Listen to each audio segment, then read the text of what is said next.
السلام علیکم ورحمۃ اللہ وبرکاتہ۔ میں ہوں فیضا اشرف اور میں لے کر آئی ہوں نہ ہم جانے نہ تم جانو کی نیکسٹ ایپیسوڈ۔ ٹھیک ہے، تو کافی دیر بعد ایپیسوڈ دے رہی ہوں۔ دراصل مجھے لگ رہا تھا کہ یہ ناول کوئی سن نہیں رہا، تو آج مجھے کمنٹ آیا کہ آپ بھی پلیز ایپیسوڈ دے دیں، تو شکریہ ایک تو ان کا جن نے مجھے میسیج کیا، اور ان کے لیے میں اب وائس ریکارڈ کر رہی ہوں۔ کل تک انشاءاللہ آپ لوگوں کا ایپیسوڈ مل جائے گی، ابھی تو میں ریکارڈنگ کرنے لگی ہوں۔ تو اگر آپ لوگ میرا ناول پڑھ رہے ہیں تو سن رہے ہوتے ہیں تو ویڈیو کو لائک کر دیجیے گا اور چینل کو سبسکرائب بھی کر دیجیے گا، تاکہ مجھے پتہ چلے کہ آپ لوگ ناول پڑھ رہے ہوتے ہیں۔ اس طرح میرا دل اداس ہو جاتا ہے کہ پتہ نہیں کوئی پڑھ ہی نہیں رہا، کوئی سن نہیں رہا، تو پھر اس لیے میں جلدی ایپیسوڈ نہیں دیتی۔ لیکن اب میں کوشش کروں گی کہ میں روز ایپیسوڈ دوں۔ اگر آپ لوگ چاہتے ہیں کہ میں روز ایپیسوڈ دوں تو پھر ویڈیو کو لائک بھی کیا کریں اور چینل کو سبسکرائب بھی کر دیجیے گا، ٹھیک ہے؟ چلے جی، باتیں بہت ہوگی، میں ویسے بھی بہت بولتی ہوں، تو ہم چلتے ہیں اپنی ایپیسوڈ کی طرف۔ حوریہ بیٹا، آج تم آفس نہیں جاؤ گی؟ نسیم بی بی گھڑی پر ٹائم دیکھتے ہوئے کہتی ہیں۔ امی جان، آفس کام سے چھٹی ہے، لیکن 4 بجے جانا ہے، وہاں پارٹی ہے ہماری۔ آفس کی ایک ڈیل فائن ہو گئی ہے جس کی خوشی میں انہوں نے پارٹی رکھی ہے، حوریہ اپنی امی کو بتاتی ہے۔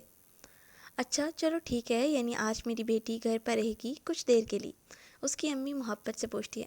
جی امی، آج میں گھر پر ہوں اور آج میں آپ کے ہاتھ کے آلو کے پراٹھے کھاؤں گی، حوریہ اپنی امی کے پاس بیٹھتے ہوئے کہتی ہے۔ ہاں کیوں نہیں، میں اپنی بیٹی کو بنا کر کھلا دیتی ہوں۔ وہ اپنی بیٹی کے مسکراتے چہرے کو دیکھ کر کہتی ہیں۔ ارے کیا بننے کی تیاری ہو رہی ہے بھابھی جان؟ راشد صاحب اوپر آتے ہوئے کہتے ہیں۔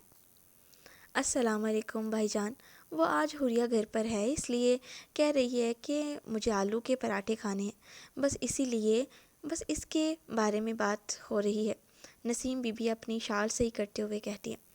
اچھا، لیکن میں تو آپ لوگوں کو آج ہماری طرف کھانے کا بولنے آیا تھا، اور آج بیٹی بھی گھر پر ہے تو پھر دوپہر کا کھانا ہم ساتھ کھا لیں گے، کیوں حوریہ بچے؟ وہ حوریہ کی طرف دیکھتے ہوئے کہتے ہیں۔ جی ٹھیک ہے تایا جان، جیسے آپ کو بہتر لگے، ہم لوگ دوپہر کا کھانا آپ کی طرف کھا لیں گے، حوریہ فوراً حامی بھر لیتی ہے۔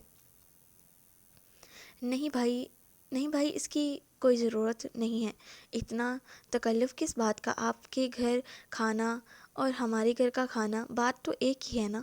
نسیم بی بی کہتی ہیں۔ نہیں بھابھی، آج آپ لوگ دوپہر کا کھانا ہماری طرف ہی کھائیں گے۔ آج میرا عاقب بیٹا بھی لاہور سے آ رہا ہے تو میں نے سوچا کیوں نہ گیٹ ٹوگیدر ہو جائے۔ راشد صاحب مسکراتے ہوئے کہتے ہیں۔ اچھا چلیں ٹھیک ہے بھائی، جیسے آپ کو مناسب لگے، نسیم بی بی مسکراتے ہوئے کہتی ہیں۔ تایا جان بیٹھیں، آپ کے لیے چائے بنا کر لاتی ہوں، حوریہ فوراً سے کہہ کر کچن میں جانے لگتی ہیں۔ نہیں بیٹا، اس کی ضرورت نہیں ہے، میں نے ابھی ناشتہ کیا ہے اور تم لوگ بس آ جاؤ، نیچے سب مل کر کھانے کی تیاری کریں۔ تایا جان نیچے جاتے ہوئے کہتے ہیں۔ جی بھائی، بس ہم تھوڑی دیر تک آتے ہیں، حوریہ کی امی کہتی ہیں۔ کچھ دیر بعد حوریہ اپنی تائی کے ساتھ کھانا بنانے میں مصروف ہو جاتی ہے۔ تایا جان، ایمان اور طیبہ کب تک آئیں گے؟ حوریہ پوچھتی ہیں کیونکہ وہ اسکول گئی ہوتی ہیں۔ ہاں بیٹا، وہ بس 1:30 بجے تک آ جائیں گی، اس کی تائی پیار سے کہتی ہیں۔ اچھا، اور یہ عاقب بھائی کتنے عرصے بعد آ رہے ہیں گھر واپس؟ حوریہ ان کے بیٹے کا پوچھتی ہے۔ بیٹا وہ 3 ماہ بعد گھر آ رہا ہے، ادھر جاب کرتا ہے، اس لیے رہائش کا بندوبست بھی ادھر ہی ہے، بس اس کا دل کرتا ہے تو وہ ہمیں ملنے آ جاتا ہے۔ اس کی تائی بریانی کو دم لگاتے ہوئے کہتی ہیں۔ اچھا صحیح، کب تک آئیں گے وہ؟ کیونکہ مجھے 4 بجے آفس جانا ہے، اور کھانا کب تک لگانا ہے؟ حوریہ ٹائم دیکھتے ہوئے کہتی ہیں۔ بس پہنچتا ہی ہوگا، اس کی تائی کہتی ہیں۔ 2 بجے عاقب گھر پہنچ جاتا ہے۔ السلام علیکم ابا جان، کیسے ہیں آپ؟ عاقب اپنے ابو کو گلے لگاتے ہوئے کہتا ہے۔ میں ٹھیک ہوں میرے شیر پتر، تم سناؤ کیسے ہو؟ وہ اس کے گرد اپنی بازو کا حصار مضبوط کرتے ہوئے کہتے ہیں۔ جی ابو، میں بالکل ٹھیک ہوں۔ اماں آپ کیسی ہیں؟ عاقب اپنی امی کو گلے لگاتے ہوئے پوچھتا ہے۔ میں بھی ٹھیک ہوں، تمہیں دیکھ لیا ہے، اب اور بھی ٹھیک ہو گئی ہوں، عاقب کی امی اس کا ماتھا چومتے ہوئے کہتی ہیں۔ اور تم دونوں کیسی ہو؟ عاقب اپنی دونوں بہنوں سے کہتا ہے۔ ہم بھی ٹھیک ہیں بھائی، آپ کیسے ہیں؟ وہ دونوں خوشی سے ایک ساتھ گلے ملتے ہوئے کہتی ہیں۔ میں بھی بالکل ٹھیک ہوں، عاقب خوشی سے کہتا ہے۔ بیٹا، یہ تمہاری چاچی